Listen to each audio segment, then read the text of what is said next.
కడవరి కాలం అనే మా ఆధ్యాత్మిక కార్యక్రమానికి మిమ్మల్ని అందరినీ ఆహ్వానిస్తున్నాం. శాశ్వతమైన ప్రేమతో మనల్ని ప్రేమిస్తున్నారు యేసు ప్రభు వారు.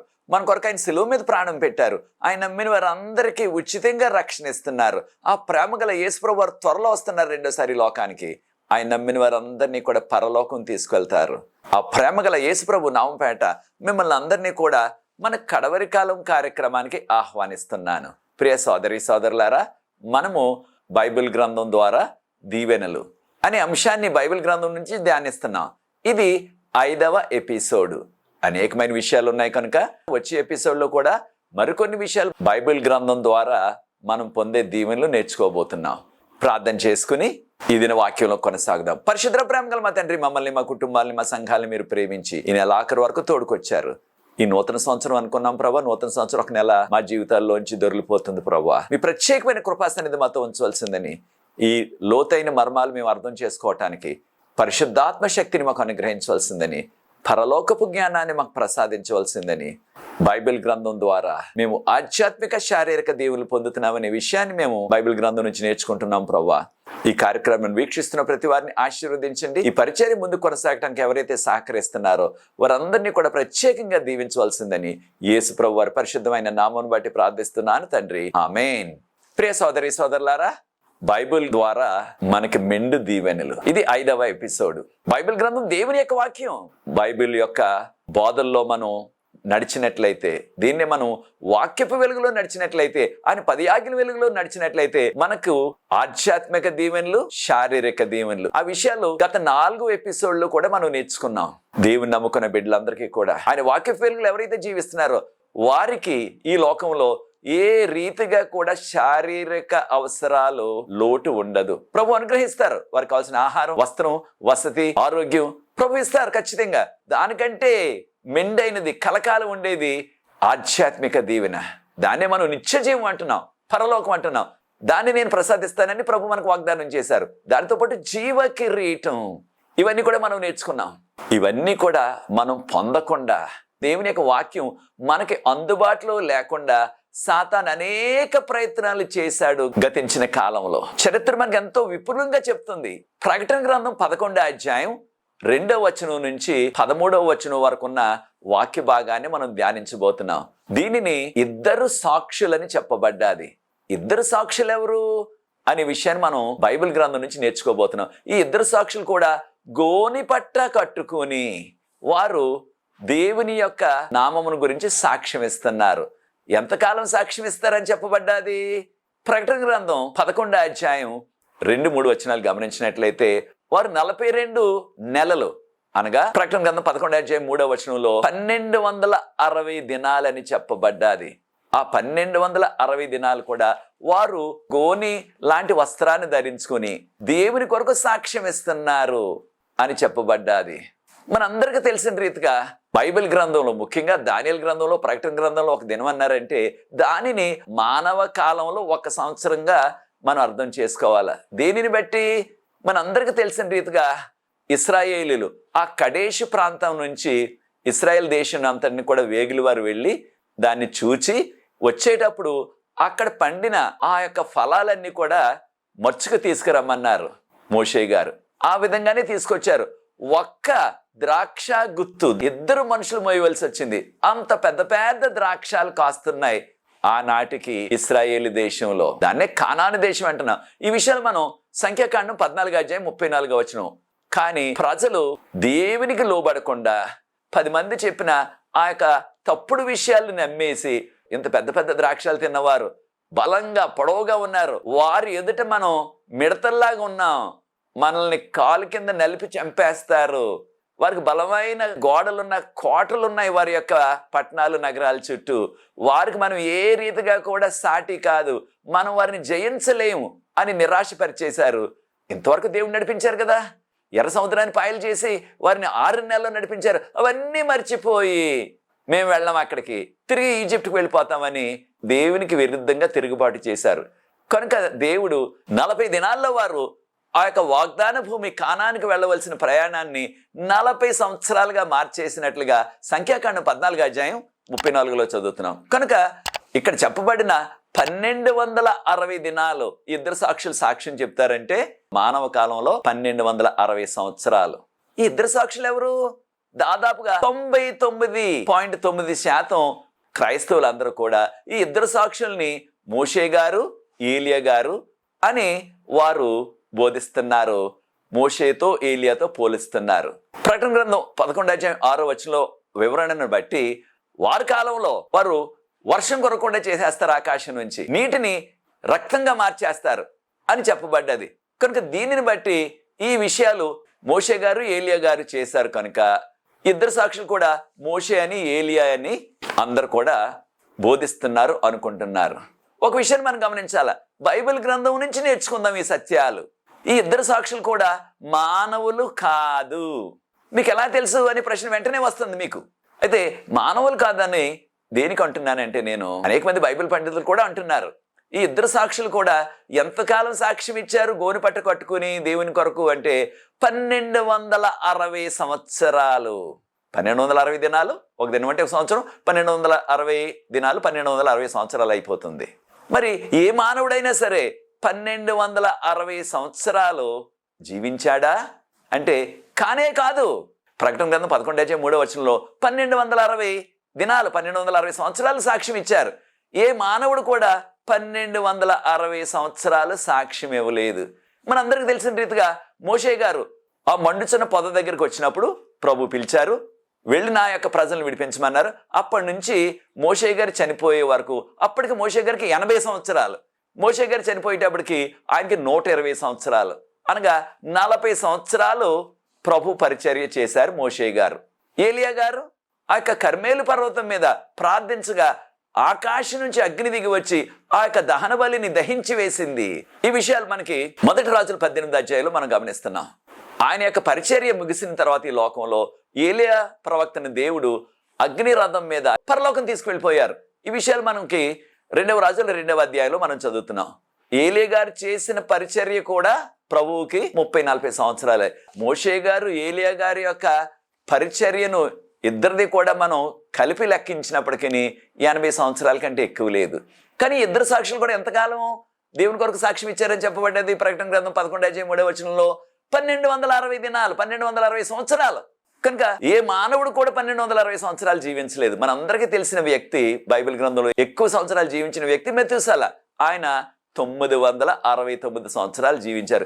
ఏ మానవుడు కూడా 1000 సంవత్సరాలు జీవించలేదు. కనుక ఖచ్చితంగా 1260 సంవత్సరాలు ఈ ఇద్దరు సాక్షులు సాక్ష్యం చెప్పారు ప్రభు కొరకు అని ఇక్కడ చెప్పబడ్డది ప్రకటన గ్రంథం 11:3 నుంచి. కనుక వీరిని మానవులుగా మనం పోల్చకూడదు. మరి ఎవరితో పోల్చాలా? ఇది కూడా మనకు బైబిల్ గ్రంథంలో వివరంగా ఉన్నది. ఈ ఇద్దరు సాక్షులు కూడా ప్రకటన గ్రంథం 11:4 నుంచి వచ్చినట్లయితే వీరిని 2 ఒలీవ చెట్లతో, 2 దీపాలతో పోల్చారు, దీపస్తంభాలతో పోల్చారు. 2 దీపస్తంభాలు, లైట్స్ అంటున్నాం ఇంగ్లీష్లో. దీపం దేనికి సాదృశ్యం? దీపం ఎవరికి సాదృశ్యం బైబిల్ గ్రంథంలో అనగా మనందరికీ తెలుసు, దీపము దేవుని యొక్క వాక్యానికి సాదృశ్యం. కీర్తన 119:105 నీ వాక్యము నా పాదములకు దీపము, నా త్రోవకు వెలుగునై ఉన్నది అనగా దేవుని వాక్యాన్ని దీపంతో పోల్చారు.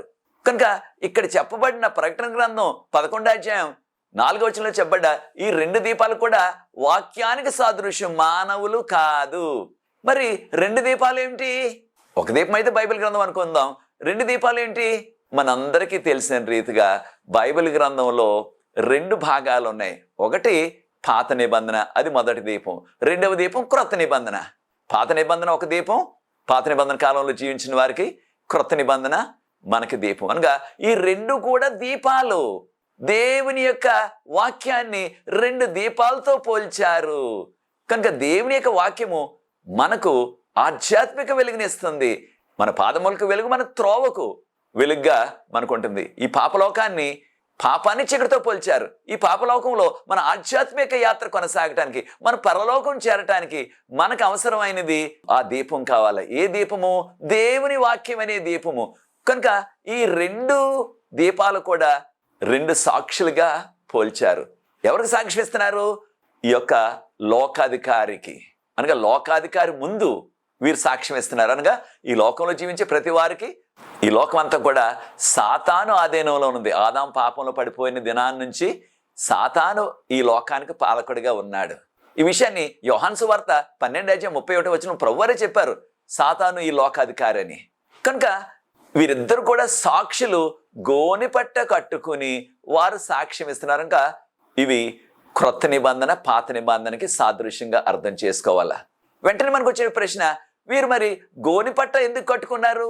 దీన్ని ఇంగ్లీష్లో సాక్ క్లాత్ అంటున్నాం. మనకి గోనెపట్ట ఇటీవల కాలంలో ప్లాస్టిక్ గోనెలు వస్తున్నాయి, ప్లాస్టిక్ సంచులు వస్తున్నాయి.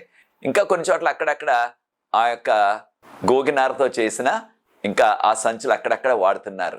అలాంటి వస్త్రాన్ని కట్టుకునేవారు పూర్వకాలంలో. ఎప్పుడు ఎక్కువ విచారంగా ఉన్నప్పుడు ఆ వ్యక్తి ఆ వస్త్రాలు ధరించేవారు. ఎవరైనా వారి ఇంట్లో చనిపోయినట్లయితే, లేకపోయినట్లయితే ఏదైనా విషాదం జరిగినట్లయితే అవి ధరించేవారు.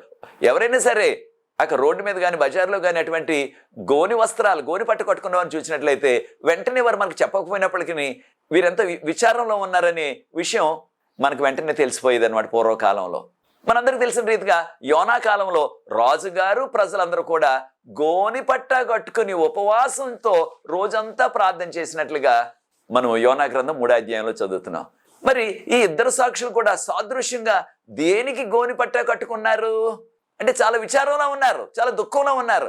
దేనికి దుఃఖంలో ఉన్నారు, దేనికి విచారంలో ఉన్నారంటే మనందరికి తెలిసిన రీతిగా సాతాను పాలకులను తన చేతిలో పెట్టుకుని, తన గుప్పిడిలో పెట్టుకుని అనేకమైన కార్యాలు దేవునికి వ్యతిరేకంగా, ఆయన వాక్యానికి వ్యతిరేకంగా, ఆయన యొక్క విశ్వాసాలకు వ్యతిరేకంగా అనేకమైన శాసనాలు చేయిస్తాడు సాతాను.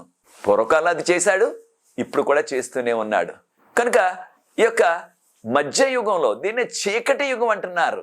దేనికి చీకటి యుగం అంటున్నారు? చరిత్రకారులు 6వ శతాబ్దం నుంచి 19వ శతాబ్దం వరకు దేవుని వాక్యాన్ని లేకుండా నిషేధించేశారు ఆనాటి పాలకులు, ఆనాటి సంఘ నాయకులు. చూచారా, దేవుని వాక్యం లేదు కనుక వారికి ఆధ్యాత్మిక చీకటి, కనుకనే దీన్ని డార్క్ ఏజెస్ అంటున్నారు. అనగా చీకటి యుగం. దేవుని యొక్క వాక్యం లేదు. క్రీస్తు శకం 6వ శతాబ్దం నుంచి క్రీస్తు శకం 19వ శతాబ్దం వరకు కూడా. అయితే మరి ఒక విషయాన్ని కూడా మనం గుర్తించాలా. దేని వలన సాతాను ఈ కార్యం చేశాడు అనగా, దేవుని యొక్క వాక్యం అందుబాటులో లేకపోయినట్లయితే ప్రజలు ఆ నిత్య జీవం పొందలేరు, జీవ కిరీటాన్ని పొందలేరు, ప్రజలు దేవుని యొక్క దీవుని పొందలేరు. కనుక మనము దేవుని యొక్క దీవులు పొందకుండా, శారీరక దీవులు, మనం ఆధ్యాత్మిక దీవులు పొందకుండా, దేవుని యొక్క జీవ కిరీటం పొందకుండా ఆ సాతాను అడ్డుకొనటానికి దేవుని వాక్యాన్ని లేకుండా చేసేసాడు అనమాట. మనం చాలాసార్లు గమనిస్తూ ఉంటాం. ఎవరైనా దొంగతనం చేస్తానికి వచ్చినప్పుడు ఆ ఇంటి బయట అక్కడ లైట్ ఉన్నట్లయితే, ఏదైనా దీపం వెలుగుతున్నట్లయితే, ఈ రోజుల్లో మనకి కరెంట్ బల్బులు ఉంటున్నాయి, లేదా ట్యూబ్ లైట్లు ఉంటున్నాయి. అలాంటి లైట్ ఏదైనా ఉన్నట్లయితే ఇంటి ముందు కానీ ఇంటి వెనక కానీ, ముందు వాళ్ళు చేసేది ఏంటంటే దొంగలు ఆ యొక్క లైట్ను పోగొట్టేస్తారు, ఆ లైట్ను కొట్టేస్తారు ముందు. అంటే లైట్ లేకుండా చేసేస్తారు. అంటే చీకట్లో ఏ కార్యమైనా సరే వారు సునాయాసంగా చేయొచ్చని. అలాగే దేవుని యొక్క వాక్యపు వెలుగు లేకుండా ఉన్నట్లయితే ప్రజలకు వారు నిత్య జీవం పొందలేరు, జీవ కిరీటం పొందలేరు. అది పొందడం సాతానికి ఏమాత్రం ఇష్టం లేదు. యేసుప్రభు నమ్ముకుని మనం నిత్య జీవం పొంది మనం పరలోకం వెళ్ళి ఆ యొక్క జీవ కిరీటం పొందడం అన్నది సాతానికి ససేమి ఇష్టం లేదు.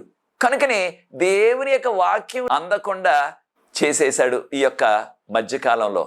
ఎంతకాలం?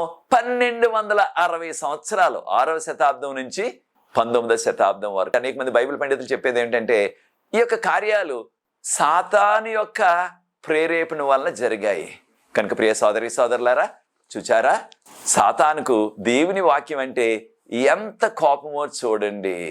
ప్రపంచమంతా దేవుని యొక్క వాక్యం అందకుండా చేసేశాడు. కానీ కొంతమంది అక్కడక్కడ దేవుని వాక్యాన్ని రహస్యంగా దాచుకొని దాన్ని చదివేవారు. ఎప్పుడైతే ఈ యొక్క 1260 సంవత్సరాల వీరి యొక్క శ్రమ అనగా దేవుని యొక్క వాక్యానికి వచ్చిన శ్రమ కనుకనే వారు గోరి పట్టా కట్టుకుని సాదృశ్యంగా దేవుని కొరకు సాక్ష్యం ఇచ్చారు. అనగా బైబిల్ గ్రంథాన్ని నిషేధించేశారు కనుక ఇటువంటి సాదృశ్యంగా ఇద్దరు సాక్షులు కూడా అనగా క్రొత్త నిబంధన పాత నిబంధన గోనె పట్ట కట్టుకుని సాక్ష్యం ఇచ్చినట్లుగా మనకు వివరణ చెప్పబడ్డది. ప్రకటన గ్రంథం 11వ అధ్యాయం 3 నుంచి 13 వరకున్న వాక్య భాగంలో. దేవుని యొక్క మహాకృపను బట్టి బ్రిటిష్ బైబిల్ సొసైటీ 1804లో ప్రారంభించారు. తర్వాత అమెరికన్ బైబిల్ సొసైటీ 1816లో ప్రారంభించారు.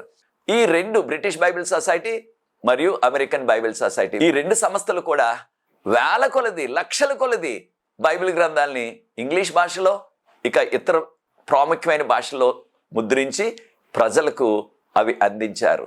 కనుక ఇద్దరు సాక్షులు కూడా పాత నిబంధన క్రొత్త నిబంధన అనే విషయాన్ని మనం గుర్తించాలా. వీరి యొక్క సాక్ష్యం ముగించే సమయానికి ఎంతకాలం వీరి సాక్ష్యం చెప్పాలని మనం నేర్చుకున్నాం. ప్రకటన గ్రంథం 11:3 ప్రకారంగా 1260 సంవత్సరాలు. ఆ కాలం దాదాపుగా ముగిసిపోయే సమయానికి ఒక అగాధం నుంచి, దీన్నే మట్టు లేని గొయ్యి అని కూడా తర్జుమా చేస్తున్నారు. ఇంగ్లీష్లో అబ్బీస్ అన్నారు, ఇంగ్లీష్లో బాటమ్లెస్ పిట్ అన్నారు. దానిలో నుంచి ఒక మృగం పైకి వచ్చింది.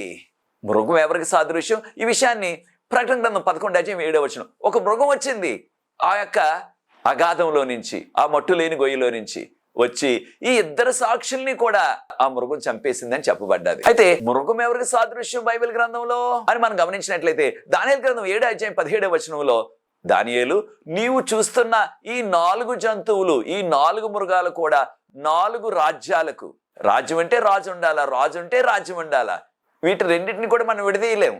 కనుక 4 మృగాలు, 4 జంతువులు కూడా 4 రాజ్యాలు అని చెప్పబడ్డది. ప్రకటన గ్రంథం 11:7 చెప్పబడిన అగాధంలో నుంచి వచ్చిన, మట్టు లేని గొయ్యిలో నుంచి వచ్చిన ఆ యొక్క మృగం.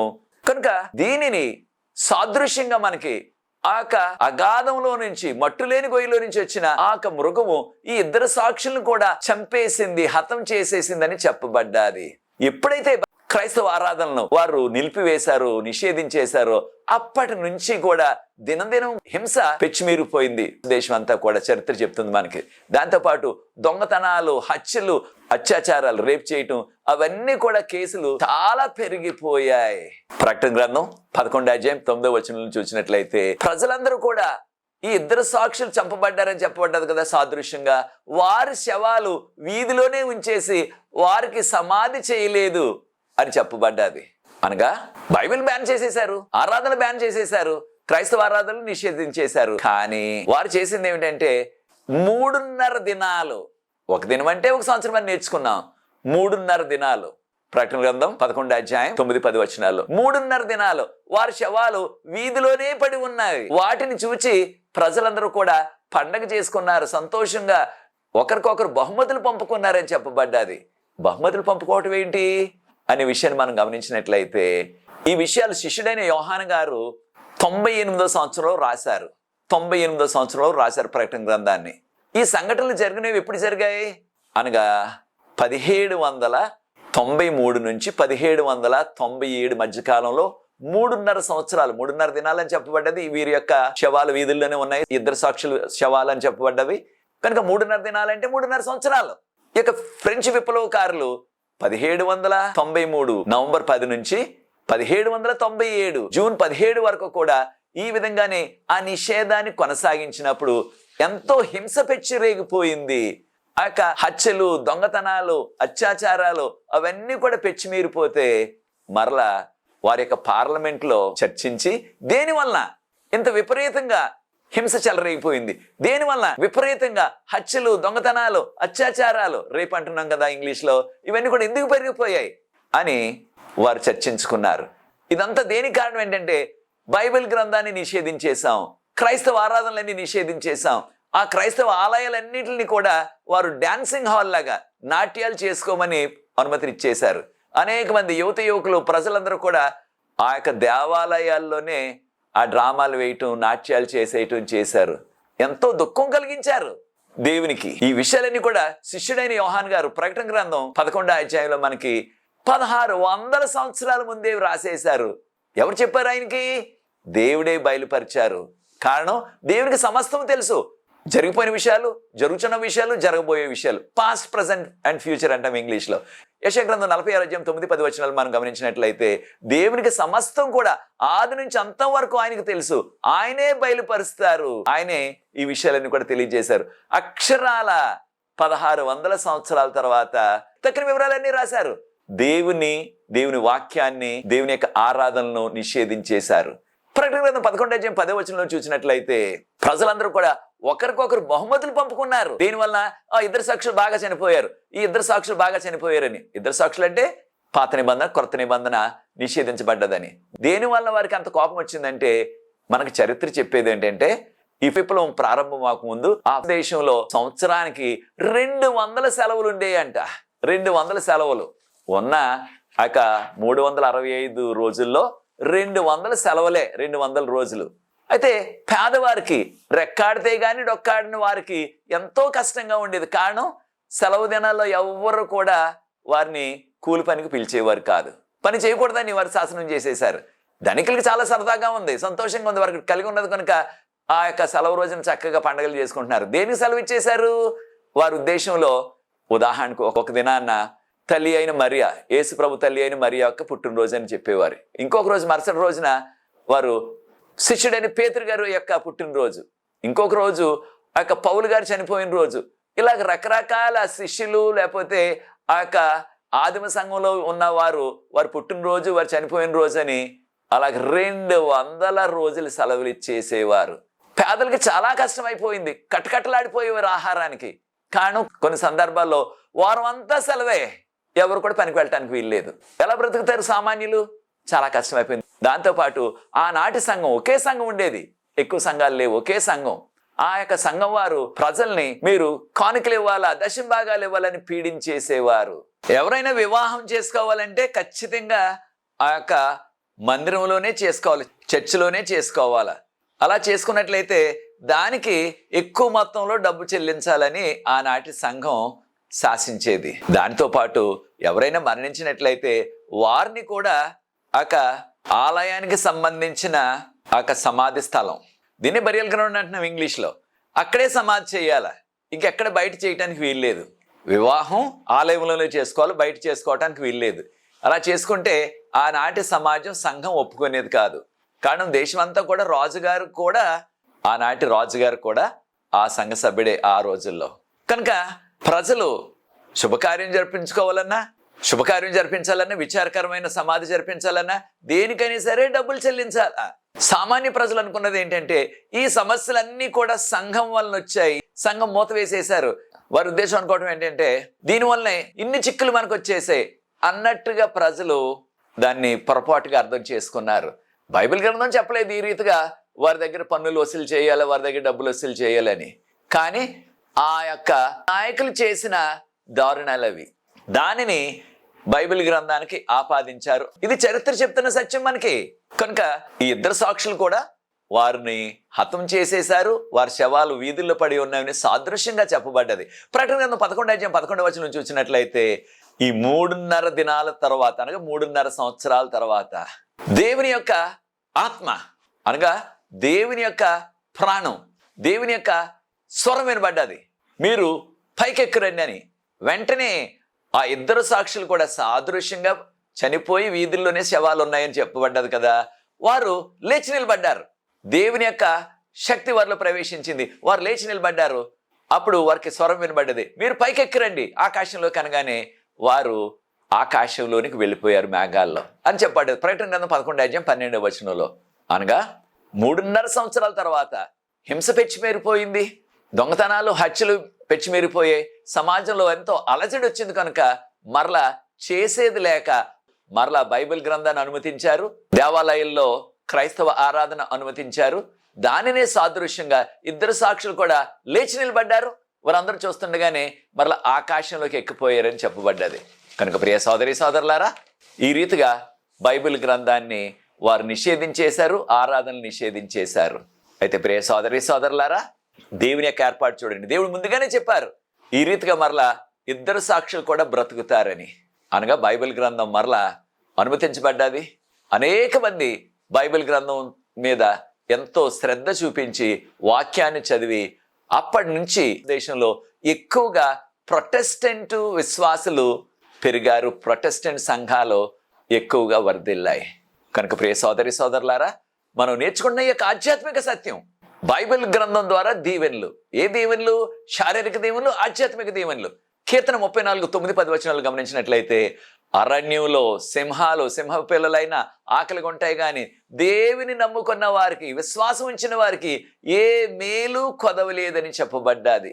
కనుక వాక్యాన్ని నమ్ముకొని వాక్యపు వెలుగులో మనం జీవించినట్లయితే, 10 ఆజ్ఞల వెలుగు మనం జీవించినట్లయితే మన ప్రతి శారీరక అవసరాన్ని ఆయన మనకు అనుగ్రహిస్తారు. ఫిలిప్పీయులకు రాసిన పత్రిక 4:19 ప్రతి అవసరాన్ని మీకు అనుగ్రహిస్తారని ప్రభు వాగ్దానం చేశారు. దానితో పాటు అన్నిటికంటే ప్రాముఖ్యమైనది, కలకాలం ఉండేది నిత్య జీవము, జీవ కిరీటం. ప్రభుతోనే, దేవదూతలతోనే మనం కలకాలం జీవించే కృప కలుగుతుంది. దేనివల్ల? దేవుని యొక్క వాక్యాన్ని నమ్మటం వల్ల, దేవుని వాక్య వెలుగులో మనం జీవించడం వల్ల. అది నీ నిర్ణయం అయినట్లయితే నాతో ఏకీభవించండి. ప్రార్థించి ఈ యొక్క 5వ ఎపిసోడ్ ముగిస్తాను. అనేక విషయాలు ఉన్నాయి కనుక 6వ ఎపిసోడ్లో కూడా మరికొన్ని విషయాలు నేర్చుకోబోతున్నాము. ప్రార్థన. పరిశుద్ధ ప్రేమ గల మా తండ్రి, మీ వాక్యము మాకు ఉన్నట్లయితే, మీ వాక్యాన్ని మేము అనుసరించినట్లయితే, వాక్య వెలుగులో మేము జీవించినట్లయితే మాకు మెండైన శారీరక ఆధ్యాత్మిక దీవెనలు ఇస్తారని మీ వాక్యంలో మాకు వివరించారు. మీకు స్తోత్రాలు చెల్లిస్తున్నాం. ఈ వాక్యం మాకు అందుబాటులో లేకుండా సాతాను అనేక ప్రయత్నాలు చేసి 1260 దినాలు ఈ వాక్యము విరువుగా దొరకకుండా నిషేధించేశాడు అనే విషయాన్ని మేము చరిత్ర నుంచి గుర్తించాం ప్రభువా. అటువంటి దినాలు మరలా ఈ కడవరకాల చివరి దినాల్లో రాబోతున్నవి. వాక్యం దొరకని రోజులు. మీకు నమ్మకంగా జీవిస్తూ, వాక్యాన్ని పఠిస్తూ, మీకు యోగ్యమైన కుమార్తెలుగా జీవించే కృప దయచేయవలసిందని వాక్యాన్ని వీక్షిస్తున్న ప్రతి వారిని ఆశీర్వదించి ఈ పరిచర్య ముందుకు కొనసాగడానికి ఎవరైతే సహకరిస్తున్న వారందరూ కూడా ప్రత్యేకంగా దీవించమని యేసు ప్రభువు వారి పరిశుద్ధమైన నామమును బట్టి ప్రార్థిస్తున్నాను తండ్రి, ఆమేన్. ప్రియ సోదరి సోదరులారా, ప్రభు మిమ్మల్ని ప్రేరేపించినట్లయితే ఈ పరిచర్య ముందు కొనసాగడానికి మీరు కూడా పరిచర్యలో పాలుభాగస్తులు అవ్వండి. తెర మీద వచ్చే నంబర్కి నన్ను సంప్రదించినట్లయితే వివరాలు మీకు అందిస్తాం. మీరు కూడా సహకరించండి. మీకు ఎటువంటి ప్రార్థన అవసరం ఉన్నప్పటికీ నన్ను సంప్రదించినట్లయితే మనకు ప్రార్థనా బృందం ఉన్నది. ప్రతి దినం కూడా విజ్ఞాపన ప్రార్థన చేస్తున్నాం. అనేక జవాబులు ప్రవహిస్తున్నారు. ఈ అవకాశాన్ని మీరు కూడా సద్వినియోగం చేసుకోండి. ప్రభు మిమ్మల్ని ప్రత్యేకంగా దీవించుగాక. వచ్చే ఎపిసోడ్లో 6వ ఎపిసోడ్లో మరలా కలుసుకుందాం. God bless you.